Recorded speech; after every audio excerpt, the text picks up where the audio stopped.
میں ججز کو بھی کہتا ہوں، آپ نے پرسوں دیکھا آپ کے ہی جرنلسٹ حامد میر صاحب نے سٹینڈ لیا کیونکہ ان کو بتایا گیا کہ یہ انٹرویو نہیں چلانا، لیکن انہوں نے سٹینڈ لیا کہ میں نے کمٹ کیا ہے اور میں نے انٹرویو چلانا ہے۔ انہوں نے انٹرویو چلایا۔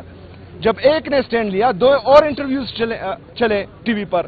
اسی طرح اگر ایک جج سٹینڈ لے گا تو باقی ججز کو بھی جو ہے موقع ملے گا سٹینڈ لینے کا۔ تو ججز اپنی گریبان میں سوچے کہ پوری قوم ان کی طرف دیکھ رہی ہے۔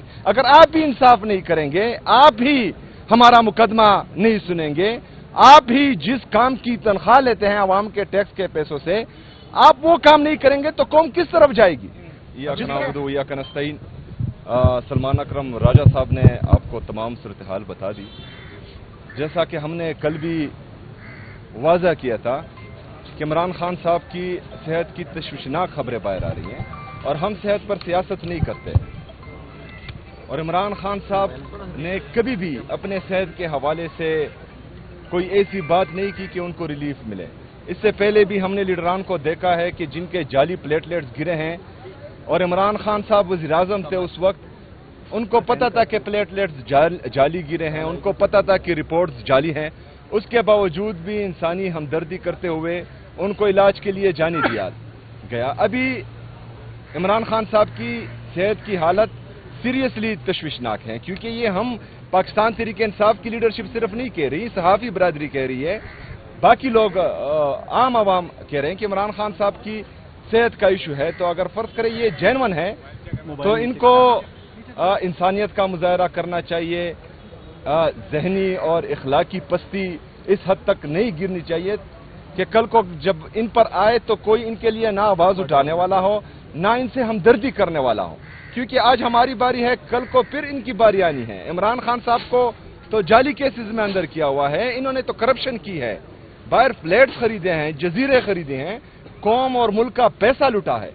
جب پھر کل ان کی باری آئے گی تو ان کے ساتھ بہت برا سلوک ہوگا آئین اور قانون کے دائرے میں رہتے ہوئے۔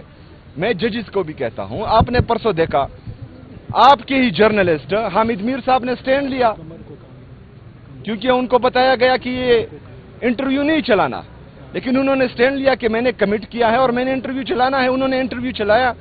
جب ایک نے سٹینڈ لیا، دو اور انٹرویوز چلے ٹی وی پر۔ اسی طرح اگر ایک جج سٹینڈ لے گا تو باقی ججز کو بھی جو ہے موقع ملے گا سٹینڈ لینے کا۔ تو ججز اپنی گریبان میں سوچے کہ پوری قوم ان کی طرف دیکھ رہی ہے۔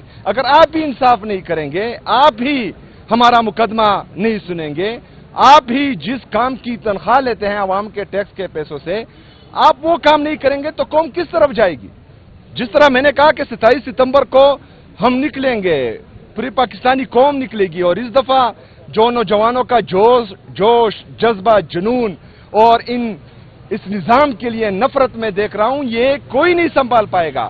میں خود یہ کہہ رہا ہوں کہ میں بھی سنبھال نہیں پاؤں گا۔ خیبر سے کراچی تک میں گیا، میں پورے پاکستان میں گھما پھرا، میں نے نوجوانوں کی آنکھوں میں انقلاب کی وہ چمک دیکھی ہے۔ اس دفعہ 27 ستمبر کو کوئی نہیں سنبھال پائے گا۔ تو خدارا 27 ستمبر سے پہلے آنکھیں کھولیں، کیونکہ پھر بہت دیر ہو جائے گی اور معاملات ہمارے ہاتھ سے بھی نکل جائیں گے۔ پھر عمران خان صاحب جیل سے بھی آپ کا جامہ پہن کر بھی ان نوجوانوں کو سنبھال نہیں پائیں گے۔ یہ نفرت اس حد تک بڑھ جائے گی کہ عمران خان صاحب خود بھی بولیں گے تو لوگوں کے دلوں میں آپ کے لیے محبت پیدا نہیں ہوگی، کسی صورت نہیں ہوگی۔ تو اس سے پہلے آپ فیصلہ کریں کہ آپ نے پاکستان کے ساتھ کھڑا ہونا ہے، پاکستانی عوام کے ساتھ کھڑا ہونا ہے، یا اپنے مفادات کے لیے اپنے ساتھ کھڑا ہونا ہے، اپنے اقتدار کے ساتھ کھڑا ہونا ہے، یا جن کو آپ لائے ہیں ان کے ساتھ کھڑا ہونا ہے۔ فیصلہ آپ کا ہے۔ شکریہ۔